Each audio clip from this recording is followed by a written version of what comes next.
Hey, this is an important topic to chat about when you're calling a buy owner and you're just wrapping up the phone call and you're going, got an appointment. Oftentimes, coached agents, they told me about what happened on the call, and I would then ask them a few questions, and I would say, tell you what, it sounds like a no-go versus a go. And in fact, if you could call back, let's say your appointment for today at 2 o'clock, and it seemed like it was a go, and you talk to one of the coaches, whatever the case, and we're like, no, I think that's a no-go, and here's why, and see if you agree. And I've had plenty of agents say, well, let me call back and ask those questions. And it's kind of like a doctor looking at an x-ray. Let's say I've seen 1,000 x-ray. I mean, I've seen a couple thousand for sub owners easily. And I can look at that x-ray, so to speak, and I could tell a situation about it. Well, a new agent calling on FSBOs can't always hear the no-go part. They just go, I got an appointment. I'm going today at 2 o'clock. One of my first questions is, how long was your call? And the agent said, oh, it only took a minute. I got the appointment. I'm like, sorry. Some of these are like, no, you can't. You can go if you want to, just for the experience, but we, if it doesn't go well, I know how you're going to feel. You're going to get gut punch. You're going to sit in your car and you go, oh, so disappointed. I can guarantee you, disappointment is going to visit every single one of us. And so the let's eliminate some of that by making sure that the screening went well. So if you say I'm getting an appointment in 60 seconds, sure, come on by. I would say call back and ask the questions that are on the initial call to seller script. They're meant to determine seller's motivation. Are they loyal to somebody else? Are they in a hurry? Are they ready to go? How do they come up with their price? All these different things are supposed to be part of the discovery process to determine, is this a go or no go? We want high probability outcomes for you. And we don't want you rushing through any of this process. For most agents, we actually recommend you stop calling FSBOs and practice and get better. And I tell you what, if you don't practice, you're going to quit anyway. I mean, 9 out of 10 realtors, maybe 95 out of 100, quit calling them by owners within 2 weeks. And they go, well, buy owners are just not for me. Well, any sport you try and you expect to be great after 2 weeks, you'll probably end up quitting.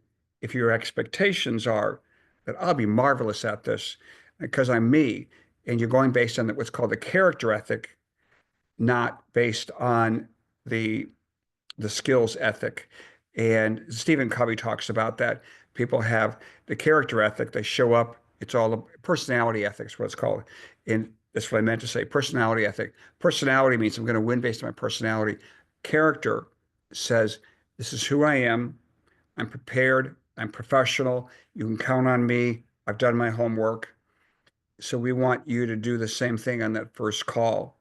It's okay to be a no-go because if you go on one that was a no-go, you'll probably again just get gut punched, and we can avoid that stuff from happening. What's that? It's called defeat. We can avoid it. So here's a quick thing to figure out if a property is a go. Does the tax record show a different mailing address than the subject property, which means it's a rental property or inherited or something like that? Is there a quitclaim deed on the tax record? What does that mean to you? Well, they were probably divorced, where the sellers, um, one seller quit claiming the property against somebody else, which means you're dealing with one person and there's potentially a sense of urgency. So was the property on the market before with a real estate company? And these are all goes. When the property is vacant or divorce, or the tax record has a different address, or they're back on the market, these are all go signals. They already bought a house in a different state, or they built a home. It's a go signal. In the absence of a lot of go signals, You're going to have somebody who's probably in no hurry, who wants to test the market. In fact, if a seller says to you, we don't have to move, we don't know where we're going, that is a super low probability that you'll get a listing and serve them. If you hear that, if you're not listening to that, you're probably going on appointments and getting gut punched. When you sit in your car on your own going, I feel horrible. Why am I on these calls? Nothing will work. I know I should try something else. It's probably going to happen to you. Why? Because 9 out of 10 agents skip so many of the processes and it happens. I have somebody who just started coaching today, and he said, I'm going to be your best student ever. Well, I hope so. It'll show up really fast when we're role playing.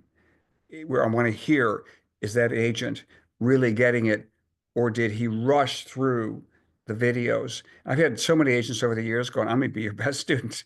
You'll see, I'm going to light the world on fire. I remember Brett, he said, he was the former, he owned uh, a pretty big company. So he's a pretty dynamic person. And he skipped all the training. He went based on the personality ethic because he was a CEO and owner of a company. He flamed out in 2 weeks. And it was like, well, this is predictable. I have done a couple thousand of these presentations, thousands, and have coached people in thousands. It's the one who's dedicated on the practice field and isn't going to win on personality, but on character. So, is it a go or no go? Make a list as you're talking with the people to find out yes, vacant, yes, divorce, yes, who's an expired listing, yes, it has a different address in the tax record than the property itself. And listen for those things versus, we're in no hurry. We don't have to sell. If it doesn't sell, we're okay. And yeah, Zillow says we're worth 600, but we believe it's worth 800. You know, some of these people are called expired listings even before they come on the market. It's predictable. It's funny. Last thought here. How many expired listings withdrawn and canceled do you think were people that were in the have to move mode? Most of them were in the want to move. Thus, if you keep listing properties that want to move, not have to, your days in the market will be really long. And the amount of closings you have out of every 10 that you take is going to be really low. Why? Because you picked, in a way, unripened fruit. And you took that home saying, this is going to be a great one. When in reality, you should have been going after people with high motivation. Those are the ones you go on.